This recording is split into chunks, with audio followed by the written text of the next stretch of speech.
بسم اللہ الرحمن الرحیم۔ السلام علیکم دوستو۔ ایک شخص اندھیری رات میں فجر کی نماز پڑھنے کے لیے گھر سے نکلا۔ اندھیرے کی وجہ سے اسے ٹھوکر لگ گئی اور وہ منہ کے بل کیچڑ میں گر گیا۔ کیچڑ سے اٹھ کر وہ گھر واپس آیا اور لباس تبدیل کر کے دوبارہ مسجد کی طرف چل دیا۔ ابھی چند قدم ہی چلا تھا کہ دوبارہ اسے ٹھوکر لگی اور وہ دوبارہ کیچڑ میں گر گیا۔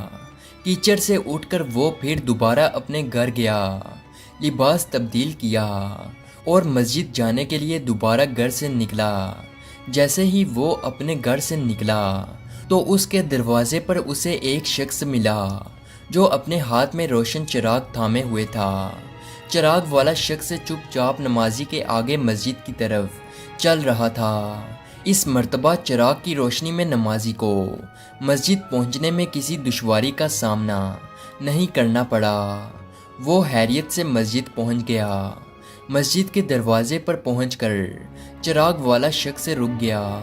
نمازی اسے چھوڑ کر مسجد داخل ہو گیا اور نماز ادا کرنے لگا۔ نماز سے فارغ ہو کر وہ مسجد کے باہر آیا تو وہ چراغ والا شخص اس کا انتظار کر رہا تھا تاکہ اس نمازی کو چراغ کی روشنی میں گھر چھوڑ آئے۔ جب نمازی گھر پہنچ گیا تو نمازی نے اجنبی شخص سے پوچھا، آپ کون ہیں؟ اجنبی بولا، سچ بتاؤں تو میں ابلیس ہوں۔ نمازی کی تو حیرت ہی انتہا نہ رہی۔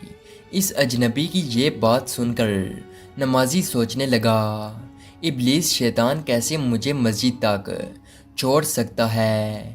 اس کا کام تو لوگوں کو بہکانا ہوتا ہے۔ تو اس شخص نے بڑی حیرت کے ساتھ ابلیس سے پوچھا، تجھے تو میری نماز رہ جانے پر خوش ہونا چاہیے، مگر تم تو چراغ کی روشنی میں مجھے مسجد تک چھوڑنے آئے۔ ابلیس نے جواب دیا کہ جب تمہیں پہلی ٹھوکر لگی اور تم لباس تبدیل کر کے مسجد کی طرف پلٹے تو اللہ تعالیٰ نے تیرے سارے گناہ معاف کر دیے۔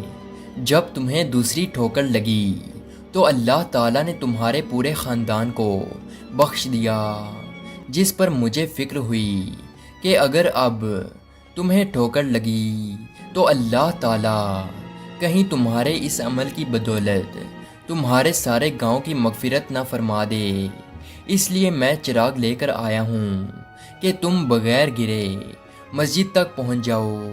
اس شخص نے جیسے ہی یہ بات سنی تو اس نے اللہ تبارک و تعالیٰ کی بارگاہ میں اپنا سر جھکا کر اللہ کا شکر ادا کیا اور اپنی ساری زندگی اللہ کا شکر ادا کرتے ہوئے گزارنے لگا۔ امید ہے آج کی ویڈیو آپ کو اچھی لگی ہو تو اسے لائک اور سبسکرائب ضرور کیجیے گا۔ ملتے ہیں اگلی ویڈیو میں، تب تک کے لیے اللہ حافظ۔